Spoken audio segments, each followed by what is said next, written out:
나이다. 아멘. 우리 하나님의 말씀을 보도록 하겠습니다. 마가복음 3장 13절부터 19절에 있는 말씀입니다. 마가복음 3장 13절부터 19절 시작. 또 산에 오르사 자기가 원하는 자들을 부르시니 나오는지라. 이에 12를 세우셨으니 이는 자기와 함께 있게 하시고 또 보내사 전도도 하며 귀신을 내쫓는 권능도 가지게 하려 하심이라. 이 12를 세우셨으니 시몬에게는 베드로라는 이름을 더하셨고 또 세베대의 아들 야고보와 야고보의 형제 요한이니 이 둘에게는 보아나게 곧 우리의 아들이라는 이름을 더하셨으며 또 안드레와 빌립과 바들로메와 마테와 도마와 알포의 아들 야고보와 및 다데오와 가나안의 시몬이며 또 가룟 유다니 이는 예수를 반자라라. 아멘. 이제 자기 자신을 축복할 때 이렇게 축복하시며 나는 예수님 때문에 오베데돔의 복을 받은 사람입니다. 고백하시길 바랍니다. 나는 예수님 때문에 오베데돔의 복을 받은 사람입니다. 아멘. 여러분, 하나님께서 이 우주와 만물을 창조하실 때에 이 우주와 만물이 영원히 존속되도록 그렇게 하신 것은 아니에요. 하나님이 이 세상을 만드실 때에 목적을 가지고 만드신 것입니다. 그래서 그 목적을 이루고 나면 이 모든 것들이 다 사라지게 되어져 있습니다. 우리 한번 성경을 한번 보도록 하겠습니다. 어디를 보시냐면 베드로후서, 베드로후서 우리 3장에 보면 이러한 말씀이 있어요.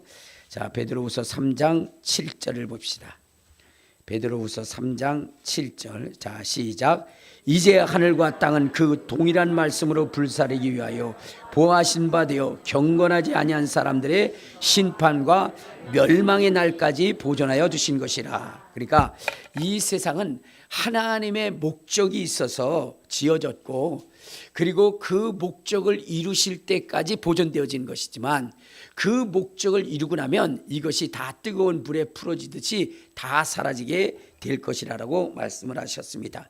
자, 10절에 보면 이렇게 말씀하십니다. 자, 시작. 그러나 주의 날이 도적같이 오리니 그날에는 하늘이 큰 소리로 떠나가고 물질이 뜨거운 물에 풀어지고 땅과 그 중에 있는 모든 일이 드러나리라. 이 모든 것이 이렇게 풀어지니 너희가 어떤 사람이 되어야 마땅하냐? 거룩한 행실과 경건함으로 하나님의 날이 임하기를 바라보고 간절히 사모하라. 그날에 하늘이 불에 타서 풀어지고 물질이 뜨거운 물에 녹아지리라. 우리는 그의 약속대로 의가 있는 곳인 새하늘과 새 땅을 바라보는도다. 그러니까 하나님의 뜻이 언젠가는 다 이루어진다는 거예요. 그리고 나면 이 모든 것들이 다 풀어져 사라지게 되고 우리는 하나님이 지으신 새하늘과 새 땅에서 영원히 거할 수 있도록 그렇게 하신다는 거예요. 그러므로 이 세상이 존재하는 날 동안에 우리는 어떻게 살아야 되는가? 그것을 면밀히 살펴보고 하나님의 원하시는 그러한 인생의 삶을 살아야 된다라고 말씀하고 있습니다. 자, 그러므로 우리는 뭐냐면 우리가 면밀히 살피고 알아야 되는 것은 이 시대가 어느 시대인가, 이 시대가 어느 시대인가를 분별하고 이 시대에 하나님이 원하시는 것이 무엇인지를 분별하도록 그렇게 말씀을 하셨어요. 여러분, 시대가 어떤 시대인지 분별하지 못하고 무엇을 먹을까 무엇을 입을까 이 육신의 안일만을 위하여 살아가는 인생들을 어리석고 미련한 인생이라고 주님이 말씀하시면서 이렇게 이야기를 하셨어요. 자, 우리 어디를 보시냐면 마태복음 16장에 보면 이렇게 얘기를 합니다. 자, 마태복음 16장.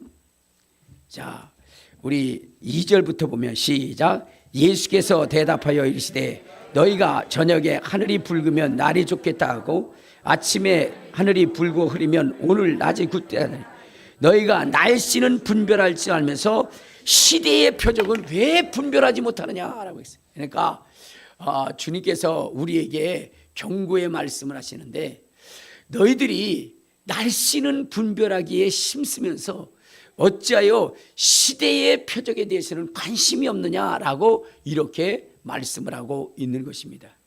왜냐하면 여러분, 이 세상은 영원히 존재하는 것이 아니라 하나님의 계획한 때의 시간에 이 모든 것들이 다 사라지기 때문에 그렇기 때문에 그 시대마다 우리가 면밀히 살펴보아야 하는 것이 있는데 그것이 바로 표적이라는 거예요. 표적이라는 거예요. 그리고 그 시대의 분별이라는 거예요. 자, 그러므로 오늘 우리는 지금 우리가 살고 있는 이 시대가 어떠한 시대인지를 여러분들이 분별해야 된다는 거예요. 근데 여러분, 성경은 이 시대를 어느 시대라고 얘기하느냐? 마지막 시대라는 거예요. 마지막 시대. 이 시대를 무슨 시대라고요? 마지막 시대라는 거예요. 마지막 시대. 적그리스도가 출현하는 시대, 이 세상이 정말로 멸망할 그러한 그 마지막 시대라고 성경은 우리에게 말씀을 하고 있는 것입니다.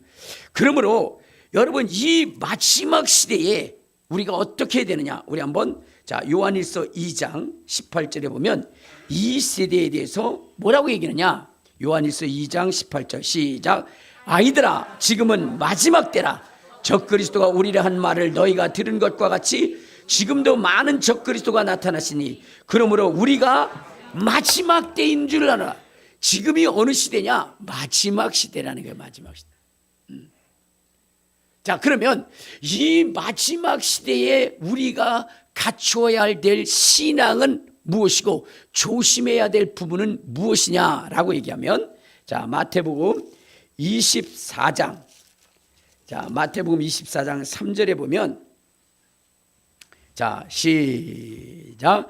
예수께서 감람산 위에 앉으셨을 때에 제자들이 종용이 와서 우리에게 이르소서 어느 때 이런 일이 있겠사하며 또 주의 임하심과 세상 끝에는 무슨 징조가 있으리까? 그러니까 마지막 시대에 나타날 징조들이 무엇입니까? 그것을 물었을 때에 주님께서는 마지막 시대에 나타날 징조는 무엇이냐? 거짓 선지자들이 나타난다는 거예요. 거짓 선지자들. 적그리스도가 나타난다는 거예요. 아까 요한일서에도 말씀하신 것처럼 적그리스도가 출현하니 우리는 이때가 마지막 때인 줄 알아라 라고 얘기한 것처럼 거짓 선지자들이 나타나고 미혹하는 자들이 나타날 때에 그때를 뭐라 그러냐? 마지막 시대라, 이렇게 이야기를 하고 있는 것입니다. 자, 그러면 지금 이 시대가 마지막 시대라고 말씀하는데, 그러면 이 마지막 시대에 우리가 경계해야 할 경계는 무엇이냐는 거죠. 자, 우리 한번 24장 4절에 보면 이렇게 얘기합니다. 자, 시작. 예수께서 대답하여 이르시되 너희가 사람의 미혹을 받지 않도록 주시하라. 마지막 시대에 뭐라고요? 사람의 미혹을 받지 않도록 주의하라. 사람의 말. 왜냐하면 마지막 시대가 되면 거짓 선지자들이 나와가지고 할 수만 있으면 믿는 사람들을 유혹하고 미혹해서 지옥으로 끌고 간다는 거예요. 여러분, 지금 마지막 시대이기 때문에 여러분들이 어떻게 돼야 돼요? 지금 여러분의 신앙을 점검하고 여러분들이 미혹당하지 않도록 그렇게 해야 되는 거예요. 여러분, 그렇습니다. 초창기에는 미혹당해도 괜찮아요. 다시 돌아올 수 있는 기회가 있기 때문이죠. 여러분, 요즘 뭐냐면 우리나라에 사기꾼들이 너무나 많아요. 막 사기꾼들이 드글드글해요. 자, 그런데 여러분, 사기를 당해도 초년에 당하면 괜찮아요. 그렇죠? 20대에 당했다. 그럼 다시 세울 수 있는 기회가 있어요. 그러나 여러분, 이제 퇴직을 하고 마지막 인생을 정리하여 살아갈 그때에 사기를 당하면 어떻게 돼요? 그 인생은 망하는 거예요. 다시 일어설 수 있는 기회가 없어지는 거예요. 그렇기 때문에 어떻게 돼요? 연세가 드신 분들은 뭐 해야 되느냐? 내가 돈을 더 벌어야 되겠다는 욕심보다는 내가 사기를 당하지 말아야지, 그런 마음으로 살아가야 되는 거예요. 그런데 어떻게 돼요? 더 벌려고 하는 욕심 때문에 사기를 당해서 그 인생의 말년을 처참하고 비참하게 살아가시는 분들이 굉장히 많아요. 특히나 사기를 당할 때 어느 부류의 분들이 많이 당하냐? 이 교직자분, 평생 공무원을 하다가 퇴직한 분들, 이분들이 뭐냐면 많이 사기꾼에게 당하는 경우들이 굉장히 많아요. 제가 볼 때도 뭐 군인 제대하신 분들, 이런 분들 저도 몇 분을 봤는데 참 안타깝더라고요. 그러니까 여러분들 젊었을 때 사기를 당하면 어떻게 돼요?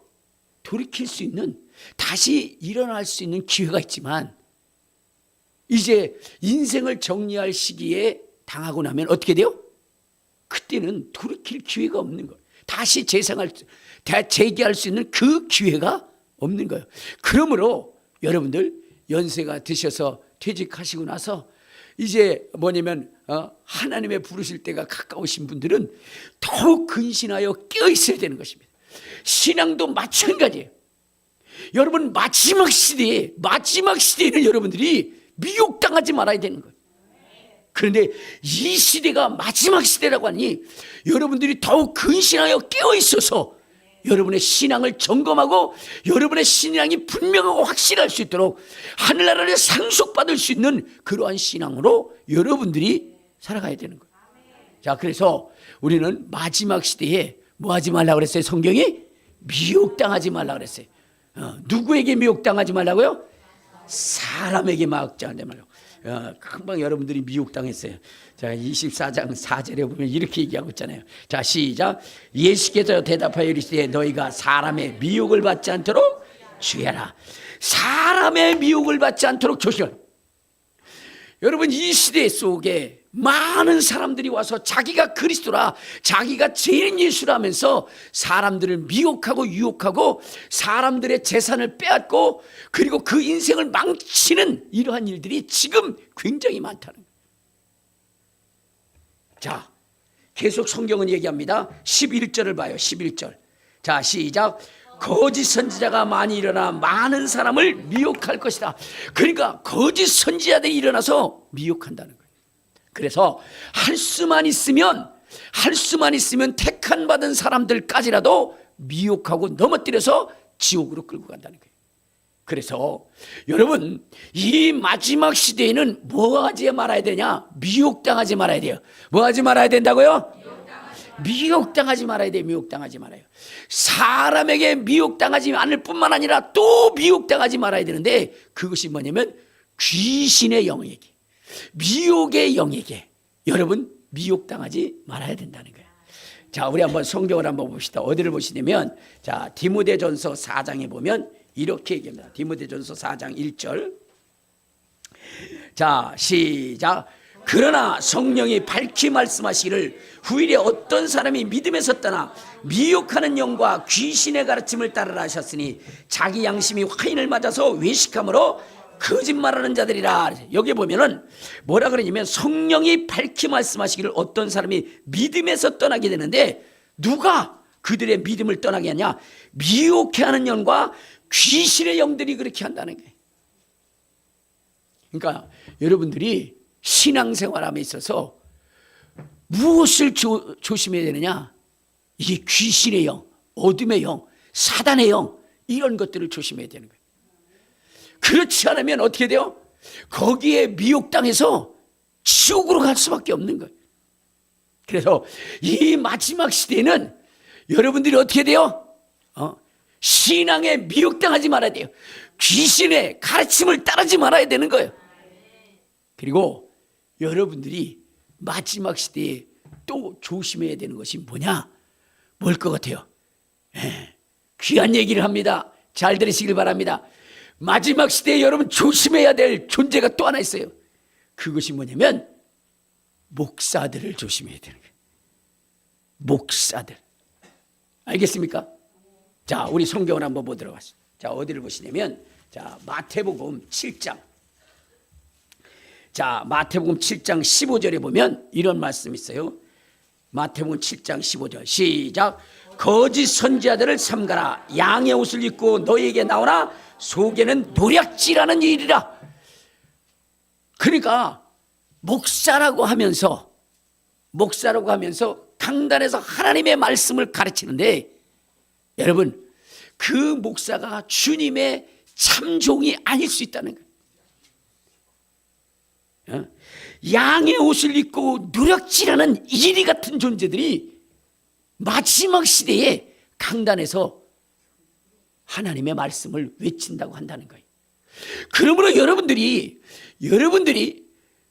강단에서 말씀하시는 그 분이 과연 하나님의 진솔한 종인가를 여러분들이 어떻게 해야 분별해야 되는 거예요. 그래서 마지막 시대는 여러분들이 어떻게 돼요? 분별의 영을 가져야 되는 거예요. 뭐라고요? 그렇죠. 분별할 수 있는 능력이 있어야 되는 거예요. 분별할 수 있는 능력. 그러면 목사님이 사기를 치는지 하나님의 말씀대로 제대로 가르치는 참종인지 그것을 어떻게 구분할 수 있느냐 하는 거예요. 그것은 간단해요. 무엇이냐면 목사님이 하나님의 말씀을 선포할 때 성경에 있는 대로 말하느냐, 그러니까 성경을 가장 큰 기준을 삼고 그 성경대로 말하고 성경대로 가르치고 그리고 성경대로 행하느냐, 그걸 보면 되는 거예요. 즉 다시 말해서 하나님이 함께하는 자이냐, 그걸 보면 되는 거예요. 그러면 하나님이 함께하는 자는 어떤 자라고 성경은 얘기하고 있느냐? 우리 마태복음 28장. 자, 마태복음 28장 우리 19절에 보면 이런 말씀이 있어요. 마태복음 28장 19절 시작. 그러므로 너희는 가서 모든 민족을 제자로 삼아 아버지와 아들과 성령의 이름으로 세례를 베풀고 내가 너에게 분부한 모든 것을 가르쳐 지키게 하라. 볼지어다 내가 세상 끝날까지 너희와 항상 함께. 그러니까 하나님이, 예수님이 우리와 영원히 함께 하시는 조건이 뭐냐면 예수님이 하신 말씀대로 그대로 가르치는 자예요. 그러면 어떻게 돼요? 하나님이 함께 하시는 목사라는 거예요. 하나님이 함께 하시는 거예요. 그러니까 우리 목사님이 하나님이 함께 하시는 사람인가 아닌가를 분별할 때에 어떻게 되는 거예요? 성경대로 가르치고 있느냐 하는 거예요. 목사님, 이단들은 더 성경대로 잘하던데요. 그런데 여기에 중요한 것이 있어요. 뭐냐면 그들이 성경대로 한다 하나 그 해석을 성경이 가르치는 대로 해석하느냐 안 하느냐, 그걸 보면 되는 거예요. 그러니까 여러분, 성경대로 이야기한다고 한다 할지라도, 성경을 선포한다 할지라도 그것을 해석함에 있어서 성경이 해석하는 대로 말씀을 전하느냐 하는 거예요. 예를 들어서 우리가 신천지 같은 경우에 이러한 이야기를 합니다. 자, 신천지는 이단으로 이제 정제되어졌는데, 자, 그 신천지가 어떻게 되면 우리보다도 더 성경을 들춰서 얘기를 합니다. 자, 그런데 그들의 문제는 뭐냐면 성경이 해석한 대로 전하지 않는다는 거예요. 즉 다시 말해서 여러분 여기에 보면은 자, 마태복음 13장에 보면 이 추수 때의 가라지에 대한 이야기를 합니다. 가라지에 대한 얘기. 자, 그랬을 때 이 씨 뿌리는 비유 또 가라지에 대해서 얘기할 때에 예수님께서 그 말씀을 하니까 제자들이 예수님한테 물어봐요. 아니, 이것이 무슨 의미입니까? 라고 이야기를 하니까 주님께서 그 해석을 했어요. 자, 우리 36절을 봐요. 36절. 13장 36절 시작. 이에 예수께서 무리를 떠나사 집에 들어가시니 제자들이 나와 이르되 밭의 가라지의 비유를 우리에게 설명하여 주소서. 자, 그러니까 이 가라지에 대한 예수님의 비유를 말씀을 하시면서 자, 우리 24절을 봐요. 24절 시작. 예수께서 그들 앞에 또 비유를 들어 이르시되 천국은 좋은 씨를 제밭에 뿌린 사람과 같으니 사람들이 잘 때에 그 원수가 와서 곡식 가운데 가라지를 덧뿌리고 같으니 싹이 나고 결실할 때에 가라지도 보이거늘 집주인이 종들이 와서 말하되 주여 밭에 좋은 씨를 뿌리지 않냐니까 그런데 가라지가 어떻게 생겨났냐니까 하면서 이 말씀을 할 때에 제자들이 이 뜻이 무슨 뜻인지 모르니까 예수님한테 물어봤어요. 예수님, 이 비유를 우리가 모르니까 이 비유를 우리에게 설명해 주시옵소서 라고 얘기했을 때에 36절부터가 주님이 뭐냐면 해석해 준 거예요. 37절에 보면 설명해 달라는 제자들에게 이렇게 얘기합니다. 37절 시작. 대답하여 이르세 좋은 씨를 부리는 이는 인자요 밭은 세상이요 좋은 씨는 천국의 아들들이요 가라지는 악한 자의 아들들이요 가라지를 뿌린 원수는 마귀요 추수때는 세상 끝이요 추수꾼은 천사들이니 그런즉 가라지를 거두어 불에 사르는 것 같이 세상 끝에도 그러하리라. 인자가 그 천사들을 보내니 그들이 그 나라에서 모든 넘어지게 하는 것과 또 불법을 행하는 자들을 거두어 내어 풀무불에 던져 넣으리니 거기서 울며 이를 갈게 되리라. 그러니까 예수님께서 이제 가라지에 대한 비유, 씨 뿌리는 것에 대한 비유를 말씀하실 때에 해석을 해줬어요. 뭐라고 하냐면 좋은 씨를 뿌리는 자는 누구라고요? 인자 예수님이라고 얘기했어요. 그 다음에 밭은 세상이라고 얘기했어요. 분명히 밭은 세상꾼이라서요. 추수꾼은 누구라고요? 천사라고 얘기했어요. 여기는 명확하게 예수님이 씨 뿌리는 가라지의 그 설명을 하시면서 그걸 해석을 해줬어요. 씨 뿌리는 자는 인자고 밭은 세상이고 추수꾼은 천사다 이렇게 얘기를 했어요. 자, 그러면 어떻게 돼야 돼요? 이대로 가르쳐야 되는 거예요. 그런데 여러분 신천지는 씨 뿌리는 이유, 가라지에 대한 이야기를 하면서 그들은 뭐라고 얘기하느냐? 밭은 교회요. 뭐냐면 자기들은 추수꾼이요. 이렇게 해석을 한다. 그러니까 성경을 말하더라도 성경이 말씀하시는 대로 해석하느냐 안 하느냐 그거를 봐야 되는 거예요. 그걸 알겠습니까? 요즘 참 재미난 것이 있어요. 그것이 뭐냐면 이제 우리 기독교에서 종교차별금지법에 대해서 뭐냐면 그 법이 세워지면 안 된다라고 하면서 모든 그 성도들이 나가서 반대를 했어요. 그런데 여러분 지금 세상 또 다른 종교 이런 데서는 뭐라고 하느냐, 이 종교차별금지법 이것을 뭐냐면 통과시켜야 된다라고 이야기를 하는데 이게 얼마나 웃긴 얘기냐면요. 웃긴 얘기냐면 이런 거예요. 왜 종교차별금지법에 대해서 저렇게 세상이 떠들고 다른 종교가 떠드느냐 하면 그런 거예요. 지금 기독교가 강조하는 것 중에 하나가 무엇이냐면 여러분 천국 가는 유일한 길은 하나님밖에 없다. 예수밖에 없다. 성경에 보면 이랬잖아요. 내가 곧 길이요 진리요 생명이니 나로 말미암지 않고는 아버지께로 올 자가 없다. 성경이 그렇게 얘기했어요. 그리고 다른 이로서는 구원받을 바는 다른 이름을 주지 않았다. 그래서 오직 예수의 이름으로만 구원받는다. 이렇게 얘기를 하는 거예요. 교회에서는 그렇게 가르치는 거예요. 자, 그러다 보니까 불교라든가 또 다른 이슬람이라든가 이런 데서 반발을 하는 거예요. 왜냐면 너희들만 천국 가냐? 꼭 예수만 믿어야 천국 가냐? 하나님께 가냐? 그러면서 뭐냐면 이것에 대해서 예수 말고도 구원을 받을 수 있다라고 그렇게 해야 된다라고 하면서 종교차별금지법을 만든 거예요. 만들려고 하는 거예요. 그런데 여러분들 참 재미난 것이 있어요. 무엇이냐면 여러분들 보세요. 우리가 하나님 아버지 그 다음에 천국 그 이야기를 할 때에 그 천국에 가기 위해서는 그 하나님께서 정해진 법대로 살아야 천국 간다라고 우리는 믿는 거잖아요. 그러면 다른 종교도 뭐예요? 불교 있잖아요. 불교도 생각해 보면 그들도 뭐라 그러냐면 그래요. 뭐라 그러냐면 사람이 제대로 잘 살면 극락왕생한다 그래요. 선하게 살고 착하게 살면 극락왕생한다 그랬죠. 그래 안 그래요? 들어봤어요? 안 들어봤어요?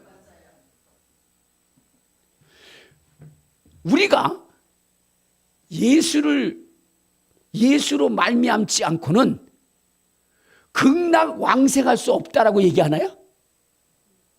여러분들 그렇게 얘기한 적 있어요? 여러분, 우리는 하나님께서 우주와 만물을 지으시고 우리를 지으셨기 때문에 그 천국에 가려면 하나님께서 그 아들 예수 그리스도로 말미암아 천국에 간다, 이렇게 얘기를 하는 거예요. 그럼 그들은 뭐라고 얘기해요? 도를 잘 닦고 수행을 잘하면 극락왕생한다, 이렇게 얘기하잖아요. 그들이 가는 일에 대해서 우리가 뭐라 그러지 않잖아요. 극락왕생 못하도록 막나요? 그런데 이 사람들이 이상한 거는 왜 석가모니를 믿고 왜 천국 가려고 그런지 모르겠어요. 아니, 석가모니를 믿는 이유는 극락왕생하려고 믿는 거잖아요. 그럼 그들 거기 가면 되는 거예요. 근데 왜 그 불교를 믿고 천국을 가려고 그러는지 난 이해가 안 되는 거예요. 여러분들이 이해가 되세요? 이해가 안 되는 거예요. 왜냐면 보세요, 우리가 그들이 뭐냐면 석가모니를 믿었는데 그들이 극락왕생한다는 걸, 그걸 아니라고 막 적극적으로 반대하고 그런 거 아니에요. 우리는 뭐냐면 천국 가려면 하나님 믿어야 됩니다. 천국 가는 길은 하나님밖에 없습니다. 그렇게 우리는 증거하는 거예요. 그런데 왜 불교를 믿고 다른 것을 믿고 나서는 천국에 가려고 왜 하느냐고요. 그리고 천국 안 보내준다고 그걸 법으로 만들어가지고 왜 싸우려고 하느냐고요. 이상하죠? 이 정신이 이상한 거예요, 이게. 정신이. 그러니까 여러분, 마지막 시대에 미혹당하는 자들이 많이 있다는 거예요. 미혹당하는 자들이. 목사님들도 마찬가지예요. 지금 여러분, 교회는 무엇을 하는 것이냐면 성도들에게 예수님의 말씀을 적극적으로 가르쳐서 그리스도의 몸인 교회를 예수 닮게 하는 거예요. 예수 닮게 하는 거예요. 자, 우리 한번 성경을 한번 보도록 하겠습니다. 어디를 보시냐면 에베소서 4장에 보면 이렇게 이야기를 합니다. 자, 에베소서 4장 우리 11절에 보면, 자 11절 시작.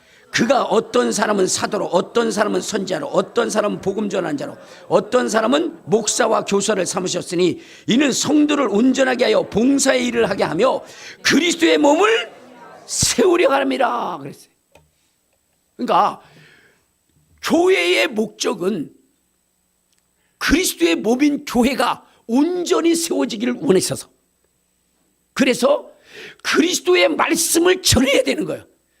그리스도의 가르침을 전해서 그 말씀을 듣게 하는 거예요. 그런데 오늘날 교회 속에 하나님의 말씀, 예수 그리스도의 말씀을 전하는 것이 아니라 세상의 도와 세상의 철학과 세상의 학문을 가르치고 있다는 거예요. 그러니까 이게 그리스도의 종으로서, 하나님의 부름을 받은, 택함 받은 종으로서 주님과는 전혀 상관없는 것을 가르친다 이 말이에요. 이게 사꾼이고 이게 거짓 선지자인 것입니다. 그러니까 여러분들이 지금 강단에서 하나님의 말씀을 가르치는 목사가 정말로 하나님의 부르신 종인가를 여러분들이 알 수 있는 것은 우리 목사님이 성경대로 가르치고 있는가, 그리고 성경이 해석하는 대로 해석하고 있는가, 그걸 봐야 되는 거예요. 성경대로 가르치지 않는 것도 잘못이지만 성경을 이야기하고 성경이 해석한 대로 가르치는 것이 아니라 다른 해석을 가져와서 사람을 미혹하는 것, 이것도 잘못된 거예요. 또 하나는 우리 목사님이 정말로 자기의 유익을 구하고 자기의 영광을 구하는 사람인가, 아니면 하나님의 영광과 하나님의 의를 위하여 사는 인생인가를 여러분들이 살펴봐야 되는 거예요. 자, 우리 한번 성경을 봅시다. 어디 보면 예수님은 하나님의 보내신 자로서 이 땅에서 하나님의 일을 했는데, 자, 이분이 뭐라고 얘기하느냐. 자, 요한복음 7장, 자, 요한복음 7장 16절에 보면 이렇게 얘기했어요. 요한복음 7장 16절 시작. 예수께서 대답하여 이르시되 내 교훈은 내 것이 아니요 나를 보내신 이의 것이니라. 사람이 하나님의 뜻을 행하려 하면 이 교훈이 하나님으로부터 왔는지 내가 스스로 말하는 알리라. 스스로 말하는 자는 자기 영광만 구하되 보내신 이의 영광을 구하는 자는 참되니 그 속에 불의가 없도다. 그러니까 무슨 얘기냐면 강단에서 외치는 목사님이 정말로 하나님의 종인가 아닌가를 구분할 수 있는 것은 무엇이냐면 목사님이 자기 영광을 구하는지 하나님의 영광을 구하는지 그걸 보면 알 수 있다는 거예요. 자, 요한복음 5장, 자, 요한복음 5장 44절에 보면 이런 말씀이 있어요. 요한복음 5장 44절 시작. 너희가 서로의 영광을 취하고 유일하신 하나님께로부터 오는 영광은 구하지 아니하느니 어찌 나를 믿을 수 있냐. 그러니까 여러분 주님의 종이라고 하면서 뭐 하는 거예요? 자기 영광과 자기 아성, 자기의 신앙, 이런 것을 하게 되면 그는 어떻게 되는 거예요? 참된 주의 종이 아니라는 거예요. 여러분, 저는 요번에 미국 트럼프 대통령이 당선이 됐잖아요. 그런데 제가 이 상황들을 보면서 그 전에 제가 믿었던 그 상식들이 다 무너져 버렸어요. 그 무너진 부분이 뭐냐면 미국의 민주당, 미국의 민주당이라고 하는 이 사람들이 항상 외친 게 뭐냐면 국민을 위한 것이었어요. 그런데 요번에 쭉 이야기를 하면서 본 것에 너무 충격을 받은 게 뭐냐면 민주당의 대통령들, 즉 누구냐면 클린턴, 그 다음에 오바마, 그 다음에 바이든, 이 사람들이 여러분 어떤 사람이었냐 보니까 대통령을 하면서 어마어마한 부를 축적한 사람들. 그러니까 오바마도 처음에 살 때는요, 그 아파트, 미국의 아파트는 가난한 사람들이 사는 사람. 그런데 거기서 살았는데 지금 보니까 어떻게냐, 완전히 왕궁 같은 데서 거기서 살고 있어요. 여러분 요번에 바이든이라는 사람이 어땠어요? 여러분 자기 아들이 범죄한 모든 것들을 다 세면했어요. 앞으로 있을 일까지도 다 세면했어요. 그리고 엄청난 돈을 받았어요. 우크라이나에다가 지원을 해주고 나서는 리베이트로 엄청난 것들을 받았다고 그렇게 나오더라고요. 그런데 여러분 트럼프는 뭐냐, 일기 때도 돈을 안 받았어요. 월급을 안 받았어요. 이번 2기 때도 전혀 돈을 안 받는다는 거예요. 그러면서 오직 뭐냐면 위대한 미국을 위해서다. 여러분 지금까지 민주당의 대통령이라고 하는 사람들이 국민을 위해서 한다고 했지만 실질적으로는 뭐예요? 자기의 욕심을 채운 거예요. 여러분 교회도 마찬가지예요.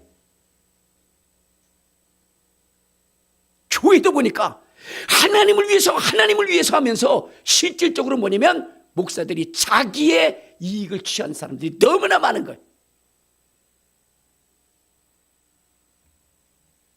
여러분 그것으로 알 수 있다는 거예요. 자기의 영광을 취하느냐.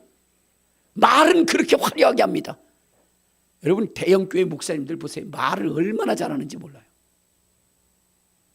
근데 뒤에 보면 어떻게 돼요? 다 거의 대부분이 자기의 영광을 위해서, 자기의 부의 축적을 위해서 그렇게 살아간 사람들이 부지기수라는 거예요. 여러분 진정한 목회자는 자기 영광을 구하지 않습니다. 진정한 종은 자기의 유익을 취하지 않습니다. 우리 한번 성경을 한번 봅시다. 어디를 보시냐면 누가복음 17장. 자, 누가복음 17장 9절에 보면 이런 말씀이 있어요. 진정한 종이 무엇이냐. 자, 누가복음 17장 9절 시작. 명한대로 하였다고 종에게 감사하겠느냐. 이와 같이 너희도 명령받은 것을 다 행한 후에 이르기를 우리는 무익한 종이라, 우리가 하여야 할 일을 할 것뿐이야. 그러니까 여러분 주님의 종으로 부름받은 사람들은 어떻게 돼요? 여러분 거기에 대가를 바라지 않는다는 거예요. 대가를 바라지 않는 거예요. 주님이 명한 대로 했기 때문에 주님이 명령한 것을 순종하는 거예요. 그리고 그것이 되어졌다고 해서 거기서 사례를 받고 무엇인가 자기 것을 취하고 자기의 영광을 얻는 것이 아니라는 거예요. 명한 대로 했다고 종에게 감사하겠느냐? 종이라고 하는 것은 자기가 쓰임받은 그것으로 감사하고 거기에 하나님께 영광 돌리는 거예요. 자, 우리 한번 다시 마태복음 10장. 자, 마태복음 10장 7절에 보면 이런 말씀이 있어요. 자, 마태복음 10장 7절 시작. 가면서 전파하여 말하되 천국이 가깝다고 병든 자를 고치고 죽은 자를 살리며 나병한 자를 깨끗게 하며 귀신을 쫓아내되 너희가 거저 받았으니 거저 주어라. 대가가 없는 거예요. 주의 종은 대가 없이 일하는 거예요. 그런데 오늘날 여러분 대가를 바라고 주의 일을 하는 사람들이 너무나 많아요. 이것은 목회자뿐만 아니라 여러분 장로님들, 그 다음에 또한 권사님들, 집사님들, 안수집사님들, 모든 직분자들이 다 그래, 다 그래. 그래서 그것을 권력으로 삼아서 교회에서 다툼을 일으키고 분쟁을 일으키고 그러는 경우들이 너무나 많이 있습니다. 여러분 마지막 시대에 미혹하는 자들을 여러분들이 가려내고 분별해야 되는데 정말로 진정한 주의 종은 뭐예요? 명한대로 하였다고 감사해요. 여러분 내가 열심히 했어요. 근데 무시를 당했어. 그렇다고 해서 아니 싸가지 없는 게 그럴 수는 없다는 거예요. 여러분 그가 때로는 그 일로 인해서 옥에 갇히고 억울한 누명을 당한다 할지라도 여러분 거기에 명한대로 했으면 그것을 당연히 그냥 받는 거예요. 그게 주님의 종입니다. 여러분 예수님께서 이 땅에 오셔서 수많은 사람들을 다 고치셨어요. 병을 고치셨어요. 자, 그랬을 때에 여러분들 어떻게 됐습니까? 주님이 거기에 대한 대가를 받았습니까? 오히려 옥에 갇히고 오히려 채찍맞고 오히려 죽었어요. 그래도 그분은 뭐냐면 주님의 뜻이 이루어지사이다. 다 이루었나이다 하고 그 길을 걸어간 거예요. 진정한 여러분 주의 종을 여러분들이 분별해낼 수 있는 능력자가 되어야 되는 거예요. 그것은 다른 것이 아니에요. 성경대로 하느냐, 성경대로 해석하고 있느냐, 그리고 정말로 대가를 바라지 않고 오직 하나님의 영광을 위하여 살아가느냐, 그것이 중요한 것입니다. 하나님의 말씀이면 아무리 그것이 뭐냐면 교회의 운영에 유익이 된다 할지라도 끊어버리라는 거예요. 제가 아주 훌륭하신 목사님을 만났는데 그분이 그런 말씀을 하시는 거예요. 목사는 오직 하나님의 말씀을 따라 실행하고 행해야 된다는 거예요. 그러면서 뭐라 그러냐면 지난번에 장로님을 뭐냐면 다른 데로 보냈다는 거예요. 장로님을. 그래서 아니 목사님 왜요? 아니 장로님을 다른 데로 보낸 게 그게 훌륭한 거예요? 근데 그분이 하시는 말씀이 그런 거예요. 이분이 교회에 엄청난 뭐냐면 재정을 담당하신 분이에요. 1년에 이분이 뭐냐면 내는 헌금이 1억 5천만 원. 1억 5천만 원. 그러니까 여러분 얼마나 대단해요. 그죠? 그런데 그분을 내보낸 거예요. 왜? 하나님의 말씀에 따르지 않으니까. 그것을 내고 자기의 주장을 세우고 그래서 교회를 흐트러기 때문에. 그렇기 때문에 어떻게 돼요? 이런 분이 계시면 안 됩니다. 그래서 보냈다. 그래서 그분을 좀 우리 교회로 보내시지 저한테. 또 그렇다고 진짜인 줄을 그렇게 믿으시지만 안 됩니다. 우스갯소리로 얘기하는 거죠. 여러분 하나님의 말씀이 교회의 중심이 되어야 되는 것이지. 그가 얼마만큼 재정을 감당하느냐에 따라서 여러분 그 사람의 존재가 부각되어서는 안 되는 거예요. 교회는 주님의 몸을 세우는 거예요. 그리스도의 몸을 세우는 거예요. 그러므로 성도들 하나님의 말씀에 벗어나게 해서는 안 되는 거예요. 그 말씀을 가르쳐서 그리스도의 장성한 분량에 이르기까지 만드는 거예요. 그래야 천국 가는 거거든요. 그러니까 여러분들 먼저 여러분 분별력을 가지시고 뭐냐면 주의 종이 어떤 사람인가를 분별할 수 있어야 돼요. 또 여러분들 하나님이 함께하는 자는 어떤 사람이요? 영혼을 사랑하는 자예요. 그 목사님이 과연 영혼을 사랑하고 있는가를 봐야 되는 거예요. 하나님이 주의 제자들을 부르신 목적이 뭐냐면 첫째는 함께하게 하시고 그래서 주님을 닮게 하는 거예요. 두 번째는 전도하게 하기 위함이라. 전도하기 위함이라. 여러분 우리 주님이 이 땅에 오신 것은 정말로 죽어가는 영혼, 지옥 가는 영혼들을 긍휼히 여기시고 그들을 주님께로 인도하기 위해서 여러분 우리 주님이 자기의 몸을 찢으셔서 물과 피를 쏟아주셔서 영혼을 사랑하신 거예요. 그러니까 목사가 과연 영혼을 사랑하고 있는가를 봐야 돼요. 자기가 기분이 나쁘니까 어떻게 돼요? 아우 저 사람은 안 나왔으면 좋겠어. 문제를 일으키니까 안 나왔으면 좋겠어 라는 것이 아니라 정말로 헐벗고 굶주리고 문제를 일으키는 인생이라 할지라도 주님의 피와 살이 그 영혼 속에 있음을 알고 그 영혼을 끝까지 사랑할 수 있는 목회자냐 하는 것을 봐야 되는 거예요. 영혼을 사랑하는 목회자. 그것이 마지막 시대에 바로 하나님이 원하시는 목사고 여러분들의 인생을 복되게 하는 목사라는 것을 아셔야 되는 거. 또한 여러분 능력이 있어야 되는 것입니다.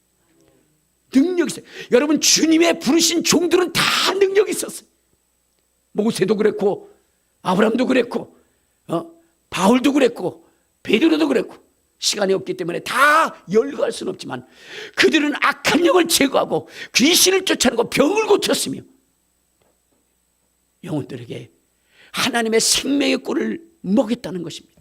그렇기 때문에 여러분 하나님이 함께하는 종이라고 하는 것은 능력이 있는 거예요.